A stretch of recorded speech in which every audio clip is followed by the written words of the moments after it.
Hello everyone, my name is Tara. Welcome to my home. And today I just wanted to go over a little headstand tutorial.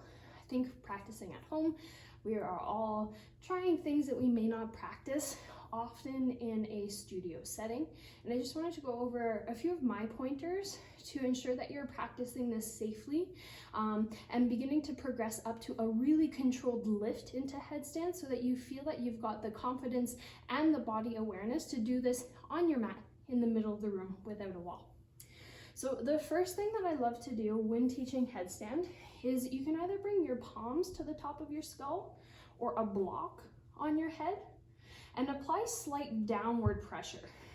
And notice how this begins to collapse your neck just a little bit. It might not feel super comfortable, and we're gonna work to correct that by lifting our head up into our palm or into our block, finding some active extension, holding this length. So rather than when we come upside down feeling crunching, maybe pinching, we wanna feel length. It's similar to our bicep when even though we're in extension, we can engage our bicep. So similar. The next thing is what part of our head should we be placing down on the ground? My favorite way to find the sweet spot is bringing the bridge of your palm, the bottom of your palm to the bridge of your nose, allowing your hand to roll up, and where your middle finger lands should be your sweet spot.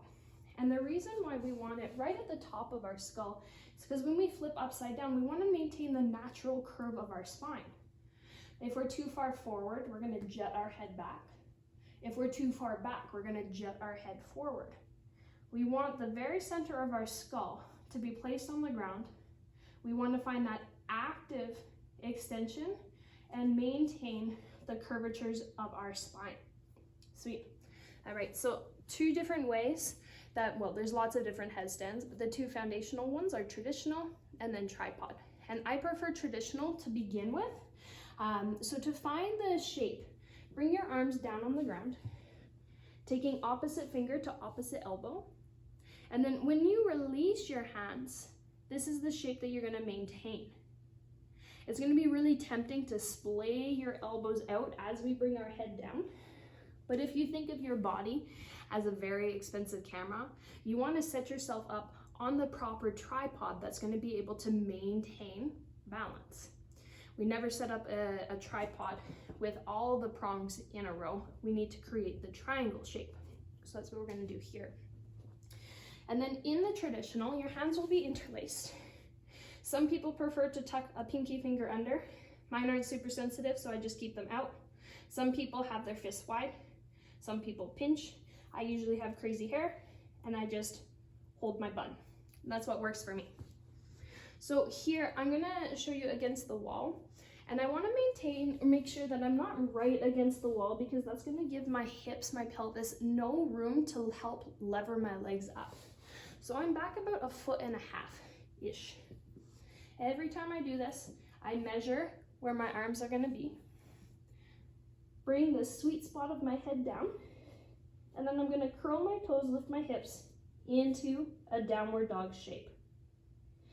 Begin to push through your forearms equally from your elbows to your knuckles. Find that action of rooting the crown of your head down, so we're finding the active extension through the back of our neck. And then pause here for a few breaths. And then when you need to, take a rest in child's pose. What I like to do in child's pose, really handy if you've got a ponytail, is I tug on my hair just to create a little bit of decompression through my cervical spine. So that's stage one. The next stage is beginning to lift your legs up. And I find this very useful to use a block, because then we're forced to squeeze in, use our pelvic floor, use our core, because the biggest rule, my rule for headstands, is we never ever jump into a headstand. We're gonna bring our block or a cushion or a ball, whatever you have to squeeze between your thighs. Set up your arms, find your down dog shape, and hug in. And then from here, you can begin to rock up onto your tippy toes, allowing your hips to come towards the wall.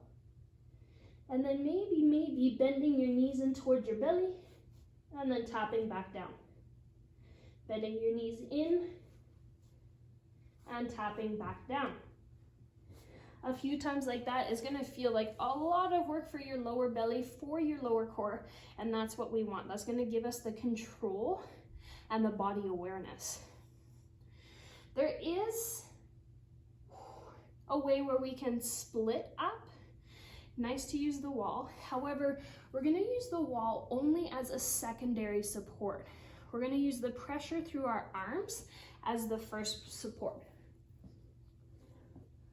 Setting up into our traditional, walking your toes in as close as they'll go. Feel free to soften your knees. You can lift one leg up, and rather than allowing your leg just to rock into the wall, use the wall kind of like a hot potato, keeping your bottom leg close towards your chest, finding balance there. But again, this is not a jump up, and we're not making holes in the wall. The wall is just there so that we can hot potato on and off, use it if we need to. And then the last progression for our traditional is going to be combining both of those actions. Starting off, walking forward. Allow your hips to rock towards the wall. Squeeze your inner thighs, lift your pelvic floor, lift up, and then work to extend your spine first and then your legs. Just like before, the wall is just there in case. Work to stay off the wall as much as you can, and then use your control to work the down. Pause in child's pose. Something that I think is pretty funny, and it happens to most of us, even though we know the wall is solid, it's there. If we start to tip over, sometimes we freak out and then collapse our body and end up kind of in a smushed pile at the bottom of the wall. If you feel like you're tipping over, remember, just stay tight. When your body is tight, it's light and easy to maneuver. Squeeze your body, squeeze your butt, squeeze your belly, and allow your hips or your feet just to touch the wall. Regain your balance and then come off. There are lots of yoga fail videos where people are practicing against a door and then the door suddenly flies open. So ensure that that's not going to happen. But remember that your wall is solid. It's not going anywhere. And it will be there to catch you so long as you stay engaged. So that is traditional. I would say keep practicing against the wall until you no longer need the wall for any kind of balance, and then practice it on your mat. The next one is traditional. So this is making another triangle, but with your palms down. This one definitely requires a lot of upper body strength. I usually feel my triceps engage, my chest muscles, and my upper back to push body weight through my hands. I like to think that there's about 60% of my body weight in my upper body and only 40% in my head. Same thing, we want to set up our tripod, bringing the sweet spot of our head down. And here I can see my fingernails and my elbows hug in. From here, find your down dog shape and walk your toes in. Practice pushing more weight into your palms here, keeping your elbows hugged in, and hold that for a few deep breaths. The next stage is a teddy bear. So from here, same setup, I'm gonna bring my knees to the back of my arms, and then I can lift one leg up, other leg up, holding my modified tripod. The whole time, every inversion, work to actively extend the back of your neck. We should never feel collapse. From there, we can start to work a little bit of a teeter-totter or a lever action, feeling our hips roll towards the wall, helping to lever our legs off of the ground.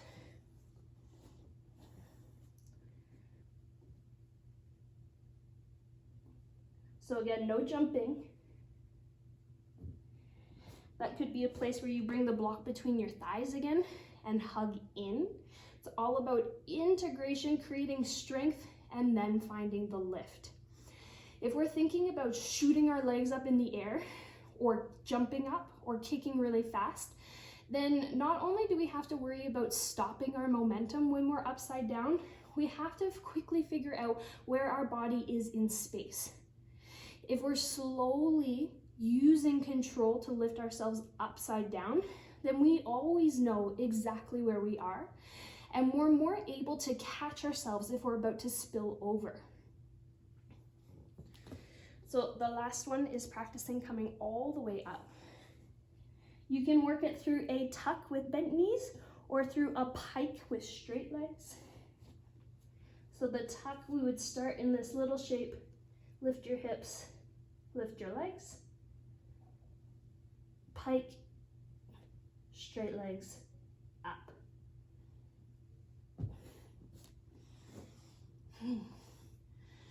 And now, I'm gonna do it this way. If you do feel like you're practicing in the middle of the room and you're about to roll over, rather than flopping onto your back, dropping into a back bend that maybe you're not ready for, maybe your spine doesn't enjoy, we just tuck and roll.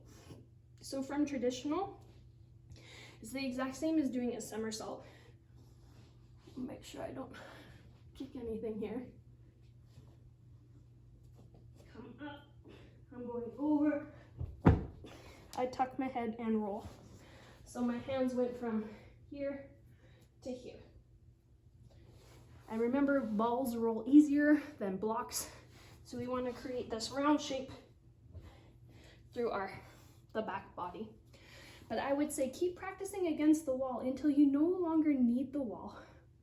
And maybe when you move away from the wall, you've got a friend or a cushion or something just providing the emotional support so that you feel confident to catch yourself in space. So my big things are, never jump, please.